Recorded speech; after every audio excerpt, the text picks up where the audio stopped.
The smell of charcoal and Dad's famous dry rub should have been my first warning that today's casual family barbecue was anything but casual. I pulled into my own driveway to find it packed with unfamiliar cars, luxury sedans, SUVs with real estate company logos, and what appeared to be a catering van parked behind Mom's Honda. Surprise! Dad called out from my deck wearing his grill master apron and waving a spatula like he was conducting an orchestra. Hope you don't mind, kiddo. We invited a few extra people to celebrate some big news. I grabbed the potato salad I'd brought, to my own barbecue apparently, and surveyed the crowd filling my backyard. Beyond the usual family suspects, I recognized several people I'd never met, all of whom seemed oddly interested in my home's architectural features and lot dimensions. Rachel. Perfect timing. Mom rushed over, practically vibrating with excitement. Come meet Margaret Chen from Prestige Properties. She's been so helpful with our family planning. Margaret stepped forward with a business card and the kind of smile that closed deals. Rachel, your father's told me wonderful things about you. What a gorgeous property you've created here. The mature oak trees alone must add tremendous value. I looked around my backyard, the space I'd spent 4 years transforming from suburban wasteland into an oasis complete with pergola, fire pit, and the vegetable garden that had become my weekend sanctuary. Thank you. Are you here for the barbecue? In a way, she laughed, pulling out what looked like a market analysis. We're here to help your family celebrate some exciting changes. My sister Emma bounced over in her sundress, diamond engagement ring catching the afternoon sunlight. At 24, Emma had always been the family princess, homecoming queen, sorority president, now planning a wedding that had somehow evolved from backyard celebration into a $40,000 production. Rachel, did Dad tell you the amazing news? Emma practically glowed with enthusiasm. Which news would that be? About the house. Dad figured out the perfect solution to our venue problem. Before I could respond, Dad appeared beside us with a champagne glass and the satisfied expression of someone who'd solved a complex puzzle. Rachel, sweetheart, I wanted to talk to you about some family changes. Emma's wedding venue fell through, some nonsense about double booking, and we found the perfect alternative. That's unfortunate, but I'm sure you'll find. We already did. Emma interrupted, gesturing broadly at my property. Here. Your backyard is absolutely perfect for an outdoor ceremony.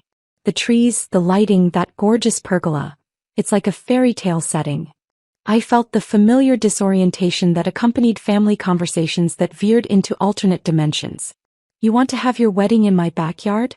Not just the ceremony, Dad continued enthusiastically. Margaret's run the numbers, and this property would work perfectly for Emma's entire celebration. Ceremony on the lawn, reception under a tent, bridal suite in the master bedroom. Dad, this is my house. Well, technically yes, but let's be practical here. He gestured expansively like he was presenting evidence. You're 31, single, no family obligations. Emma's getting married, starting her adult life, needs a proper foundation. Margaret materialized beside us with professional efficiency. I've prepared a comprehensive market analysis based on recent sales in this neighborhood. In this market, we're confident about a quick sale at $425,000, possibly more with the right buyer competition. Sale. The word felt foreign in my mouth. Emma needs this house, Dad explained with the patience reserved for slow children. The wedding's in 6 weeks and frankly, Rachel, you don't really need all this space anyway. I excused myself to get drinks from the kitchen and discovered 2 women photographing my granite countertops while discussing staging optimization. They looked up cheerfully when I entered. You must be Rachel. I'm Jennifer from Premier Event Planning, and this is Lisa from Luxury Home Staging. Your father hired us to assess the venue potential here. Venue potential? For Emma's wedding, obviously, Jennifer explained, clicking photos of my breakfast nook. This kitchen would be perfect for catering prep, and we could set up the bar service right here by the windows. Through those windows, I watched Margaret Chen measuring my deck while Dad pointed out various features to a growing crowd of interested observers. Several people were taking photos of my landscaping and making notes about improvement opportunities. I pulled out my phone and texted my property attorney, family emergency. They're trying to sell my house for my sister's wedding venue. Need immediate help. Dr. Marcus Rodriguez responded instantly. What? Are you serious? I'm 20 minutes away. Don't sign anything. They haven't asked me to sign anything yet. They're just acting like it's already decided. This could be attempted fraud if they proceed without authorization. I'm coming now. I returned to the backyard, where Emma was excitedly explaining her wedding vision to anyone who'd listen. The ceremony would be right there under the oak tree with the pergola as a backdrop. We could string lights everywhere and set up cocktail tables around the fire pit. Dad had gathered a small audience near my grill, where he was holding court about property values and family obligations. Single woman, minimal furniture, gone for work, travel constantly, he explained to Margaret Chen. Emma has actual family needs. Husband, future children, the whole domestic foundation. The timing is perfect, Margaret added, consulting her tablet. Properties in this neighborhood are moving fast. We already have 3 potential buyers who'd be interested in immediate occupancy. Emma's fiancé Derek joined the conversation, nodding approvingly at Dad's logic. It makes complete sense from a practical standpoint. Rachel's basically house sitting at this point, while Emma and I actually need space to build our life together. House sitting. 4 years of mortgage payments, property taxes, insurance, and weekend renovation projects had been reduced to house sitting. Besides, Mom chimed in, appearing with a tray of appetizers, Rachel can find a nice apartment closer to downtown. Better for her social life, less maintenance responsibility. Win-win for everyone. I watched this performance while sipping my beer, marveling at their complete confidence in a plan that involved redistributing my life's major investment without my input. Emma was already discussing decoration themes with the event planner, while Derek sketched potential furniture arrangements on a napkin. Rachel looks overwhelmed, observed Derek's mother, who'd apparently been briefed on the family's real estate strategy. Don't worry, sweetie. Change is always stressful, but you'll love having less responsibility. Margaret Chen approached with a folder full of documents. Rachel, I've prepared some preliminary paperwork to get the process started. Obviously, we'll need your signature on the listing agreement, but I wanted you to review the market analysis first. She spread papers across my patio table like she was dealing cards. Comparable sales, property assessments, timeline projections for a quick closing that would accommodate Emma's wedding schedule. The beauty of this plan, Dad said, joining our document review session, is that everyone benefits. Emma gets her dream venue, you get market value for your investment, and the family stays together for the celebration. In the distance, I heard the distinctive hum of an electric vehicle pulling into my driveway. Through the front gate, I could see Dr. Rodriguez's Tesla navigating between the parked cars. Looks like you have another guest, Margaret observed. Dr. Marcus Rodriguez appeared at my back gate with the commanding presence of someone who'd spent 15 years protecting property rights from family manipulation. Behind him walked Detective Patricia Kim from the Financial Crimes Unit and a woman carrying an official briefcase.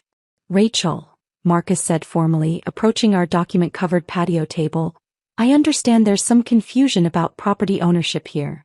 The cheerful barbecue chatter died instantly. Margaret Chen's professional smile wavered as she took in Marcus's authoritative bearing and Detective Kim's visible badge. Everyone, I said pleasantly, I'd like you to meet Dr. Marcus Rodriguez, my property attorney. Dr. Rodriguez, these are the people planning to sell my house for my sister's wedding venue. Dad's champagne glass stopped halfway to his lips. Rachel, there's no need for lawyers. This is family business. Actually, Marcus said, opening his briefcase and extracting official documents, unauthorized attempts to list someone else's property constitute criminal fraud, regardless of family relationships. Detective Kim stepped forward, introducing herself to the stunned crowd. I'm investigating reports of real estate fraud involving this property. Could someone explain who authorized these listing preparations? Margaret Chen found her voice first.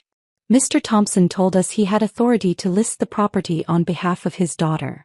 James Thompson, Marcus said, consulting his documents, has no legal authority over this property whatsoever. Rachel Thompson is the sole owner with clear title, no co-signers and no family trust provisions. The silence that followed was profound. Jennifer from event planning slowly lowered her camera. Lisa from staging began quietly gathering her materials.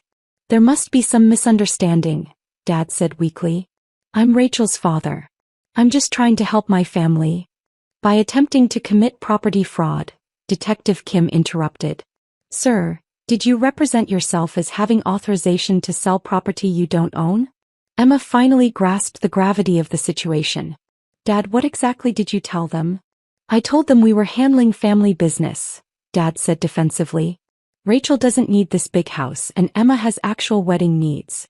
Mr. Thompson, Marcus cut him off. Your opinions about housing needs don't constitute legal ownership. What you've attempted here is a felony. The woman with the briefcase introduced herself as Agent Sarah Wilson from the State Real Estate Commission.